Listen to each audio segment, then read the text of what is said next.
اسرائیل کو تسلیم کر لے تو میں کان کھول کر سن لو، اپنے لیڈر کو بھی سنا دو کہ تمہارا باپ بھی اسرائیل کو پاکستان سے تسلیم نہیں کروا سکا، تم بھی نہیں کروا سکو گے۔ تم نے وہاں تمہارے آڈیو اور ویڈیوز ہیں، تم جھوٹ سے منکر نہیں ہو سکتے۔ کیا بلوچستان میں رہنے والے بلوچ وہ بھیڑ بکریاں ہیں؟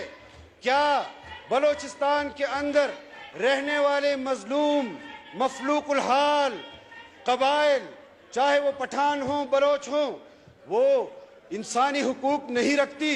کہاں چلی جاتی ہیں انسانی حقوق کی تنظیمیں؟ یہ تمام انسانی حقوق کی تنظیمیں صرف اس وقت پاکستان کے خلاف میدان عمل میں آ جاتی ہیں جہاں پر پاکستان کو، اس کے آئین کو، اس کی جمہوریت کو، اس کی انتظامیہ کو حقوق اور تحفظ دینے کے لیے عوام خود سامنے آ جاتی ہے۔ تم عوام کی طاقت کو نہیں جانتے۔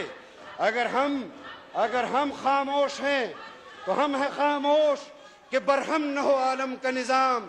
یہ سمجھتے ہیں کہ ہم میں طاقت فریاد نہیں۔ تمہارے تخت کو تاراج ہم نے کیا۔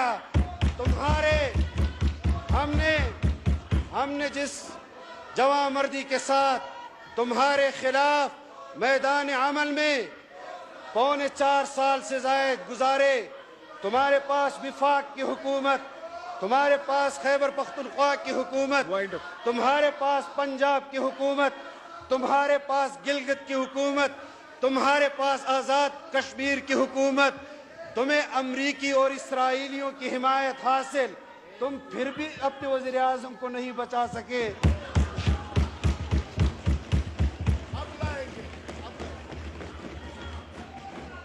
اتنی بڑی بڑی حکومتیں تمہارے پاس، پاکستانیوں کے حق میں آٹا تو سستا نہیں کر سکے، چینی تو سستی نہیں کر سکے، کشمیر بیچائے۔ یہ تمہارا کردار ہے،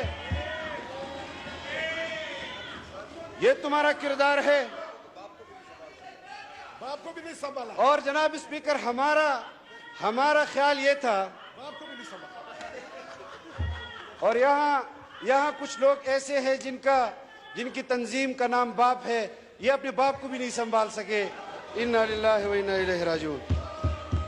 اور جناب اسپیکر، آج میں قوم سے اس بات کا ضرور یہ بات اظہار کرنا چاہتا ہوں جناب اسپیکر کہ ہم آئے انتخابات کے لیے، معاشی بحران تھا، نگران حکومتیں بین الاقوامی سفارتکاری نہیں کر سکتی تھی، معاشی فیصلے نہیں کر سکتی تھی۔ آج بھی اگر ہم جدوجہد کر رہے ہیں تو بین الاقوامی اس اعتماد کو واپس بحال کرنے کے لیے کر رہے ہیں کہ جس کو عمران خان نے تباہ و برباد کیا، چین کا اعتماد تباہ و برباد کیا، سعودی عرب کا اعتماد تباہ و برباد کیا، اور صرف اس بنیاد پر کہ دنیا بھر میں اسرائیلی لابی جو برسر پیکار ہے، پاکستان کو اس معاشی دلدل میں پھنسا دو کہ پاکستان کے مقتدر حلقے مجبور ہو جائیں کہ اسرائیل کو تسلیم کر لے۔ تو میں کان کھول کر سن لو، اپنے لیڈر کو بھی سنا دو کہ تمہارا باپ بھی اسرائیل کو پاکستان سے تسلیم نہیں کروا سکا، تم بھی نہیں کروا سکو گے۔ تم نے وہاں تمہارے آڈیو اور ویڈیوز ہیں، تم جھوٹ سے منکر نہیں ہو سکتے۔ قادیانیوں کے حقوق کے حوالے سے تم نے اس کے ووٹ کا حق دلانے کے حوالے سے بات کی، تم نے اس کو غیر مسلم کی اقلیت کی شک سے نکالنے کی بات کی۔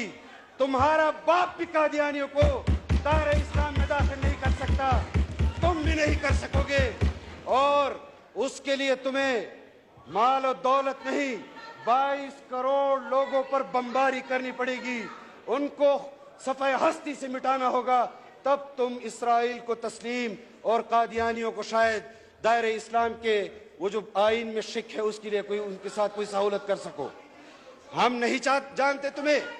اور جناب اسپیکر، یہ لوگ یہ لوگ میں یہ بات اس لیے نہیں کرتا تھا کہ پاکستان کے معاشی حالات وہ بہتر نہیں. میں اگر کہیں اپنی کارکردگی ان کے سامنے پیش کر دوں تو خزانہ والے میرے والے اکاؤنٹ سے شاید پیسے نکال دے.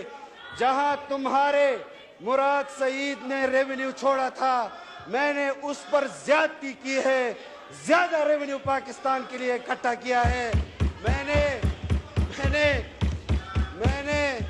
1000 کے قریب وہ پوسٹ آفیسز جو ان کے حکومت نے بند کیے تھے وہ کھولے, اس پر نوکریاں دلوائی. پاکستان اور یہ بھی نہیں 4.5 ارب روپے ڈیفیسٹ چھوڑ کر گیا تھا, 2.5 ارب پر لے آیا ہوں, اور انشاءاللہ جب حکومت چھوڑوں گا یہ بھی بیلنس ہو جائے گا. آپ کردار کی شفافیت چاہتے ہیں.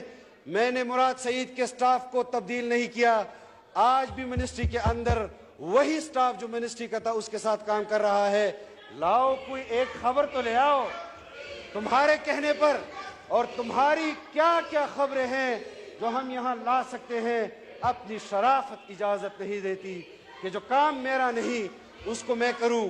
احتساب والے جانے, عدلیہ والے جانے کہ وہ مالم جبا, بلین ٹری اور یہ BRT کے حوالے سے تو فیصلہ دے دی ہے کہ اس پر کوئی ادارہ انویسٹیگیشن نہیں کر سکتا.